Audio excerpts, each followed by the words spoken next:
After a long day of work, a police officer returns home to his wife in the evening.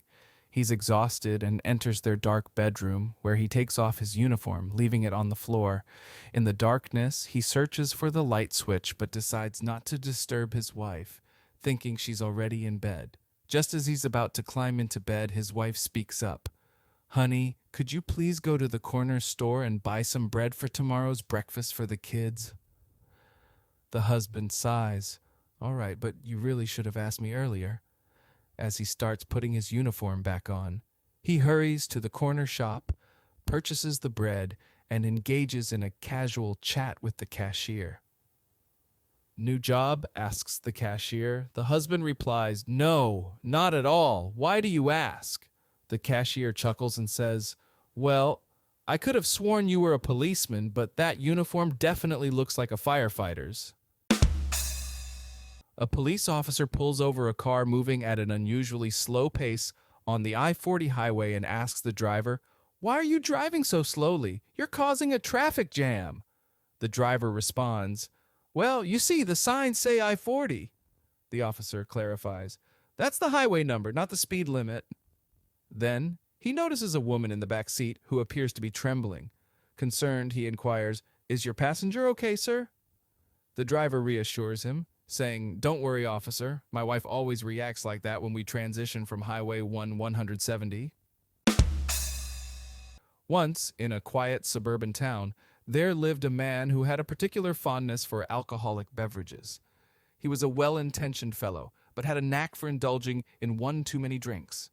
This tendency became a constant source of frustration for his long-suffering wife. She had warned him repeatedly that if he came home drunk one more time, she would be left with no choice but to leave him. One fateful evening, the man found himself out with his colleagues after work.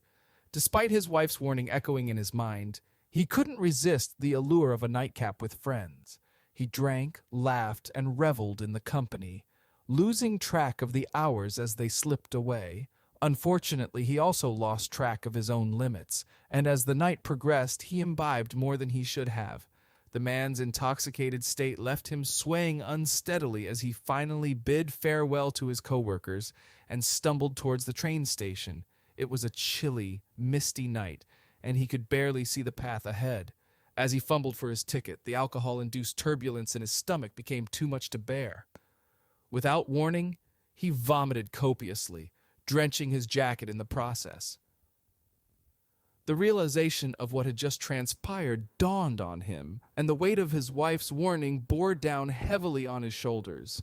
Desperate and reeking of alcohol and regurgitated remnants of his night out, he sought the advice of one of his colleagues who was still sober. This colleague, quick on his feet and always ready with a solution, suggested, "Tell you what you do, my friend. Place a $20 bill in your inside pocket and explain to your wife that someone else at the station was sick on you and kindly gave you the money for the cleaning bill." Grateful for the lifeline, the man thought it was a brilliant idea and agreed to give it a shot. He carefully tucked a $20 bill in his inside pocket, the last shred of hope to salvage his marriage. With newfound confidence, he took the train home, even managing to convince himself that everything would be all right. But as he walked through the door of his home, his wife, ever perceptive, immediately noticed the sour smell and unsightly stains on his jacket. Her patience had run thin, and she began to unleash her pent-up frustration. The man, determined to explain his way out of the situation, took a deep breath and said, "No, dear, you've got it all wrong. Some chap at the train station had a bit too much to drink and unfortunately got sick all over me. He was so apologetic about it that he even gave me $20 to cover the cleaning." His wife raised an eyebrow, her skepticism apparent. "So why do you have two 20s in your hand?" she inquired. With a sheepish grin, the man replied, "Ah, well, you see, the other 20 is from the gentleman who had a more unfortunate accident. He shat in my pants."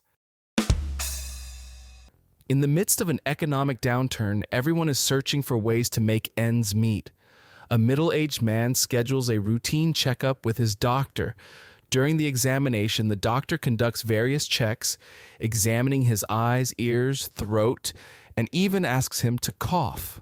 Finally, the doctor, with a serious tone, remarks, "You have quite dirty testicles."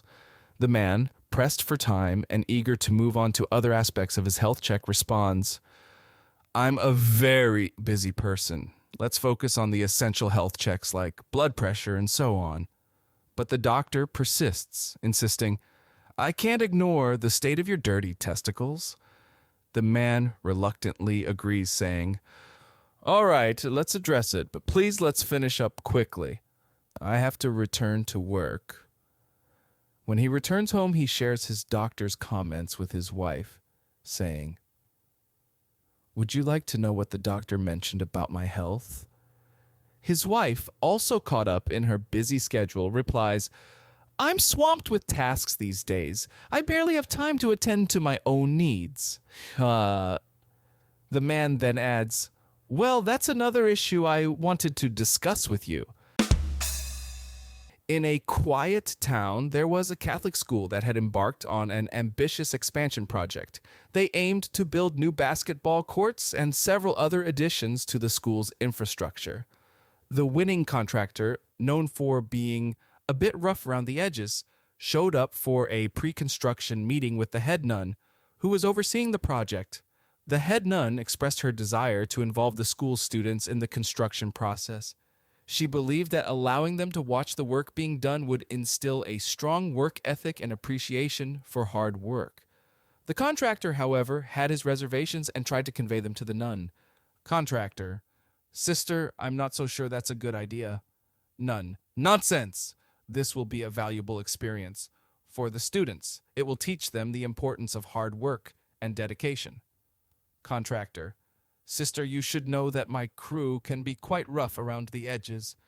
They tend to speak plainly and don't mince words."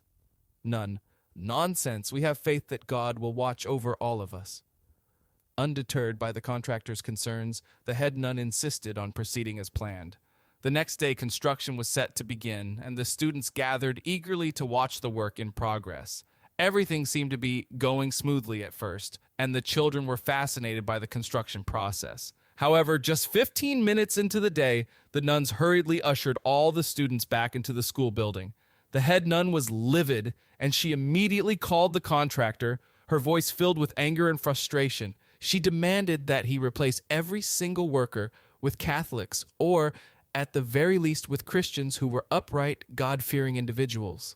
Contractor: "Sister, I deeply apologize for the behavior of my men, but I did try to warn you.